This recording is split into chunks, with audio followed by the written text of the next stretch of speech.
ভিডিওটি beginners makeup আর্টিস্টের জন্য। ভ্যানিটিতে আমরা কিন্তু দামি দামি প্রোডাক্ট রাখি, কিন্তু কিছু প্রয়োজনীয় জিনিস রাখতে আমরা ভুলেই যাই।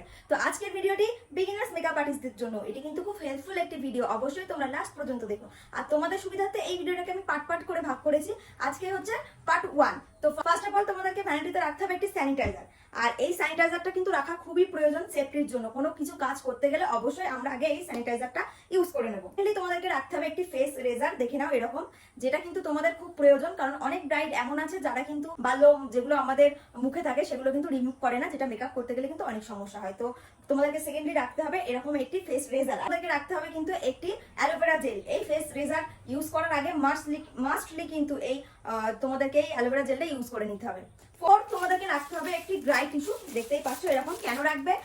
মেকআপ করার সময় আমরা অনেক ব্লাউজ পরিয়ে থাকি ব্রাইডকে, তো ব্লাউজে যাতে কোনো ফাউন্ডেশন না লাগে সেক্ষেত্রে এদিকগুলো লক করে দিতে হবে এই ড্রাই টিস্যু। তাছাড়া অনেক সময় আরো অনেক ক্ষেত্রে এই ড্রাই টিস্যু আমাদের কাজে লেগে থাকে। এর সঙ্গে তোমাদেরকে রাখতে হবে একটি ড্রাই টিস্যু, এটা তো মাস্ট, এটা রাখতেই হবে। মুখ ক্লিন করার জন্য আমাদের কিন্তু খুবই প্রয়োজন। এই কটা জিনিস তো তোমাদেরকে আমি এই ভিডিওতে বলে দিলাম, বাকিগুলো আমি নেক্সট পার্ট 2তে তোমাদের সঙ্গে শেয়ার করবো। ভিডিও যাতে লং না হয় এই জন্য আমি পার্ট করে ভিডিওগুলো করছি। আর তোমাদের আমার ভিডিও কেমন লাগছে কমেন্টে জানিও। আর আমি যদি কিছু ভুলে যাই তাহলে অবশ্যই তোমরা কিন্তু কমেন্টে বলে দিও। টাটা বাই বাই, দেখা হচ্ছে পরের ভিডিওতে।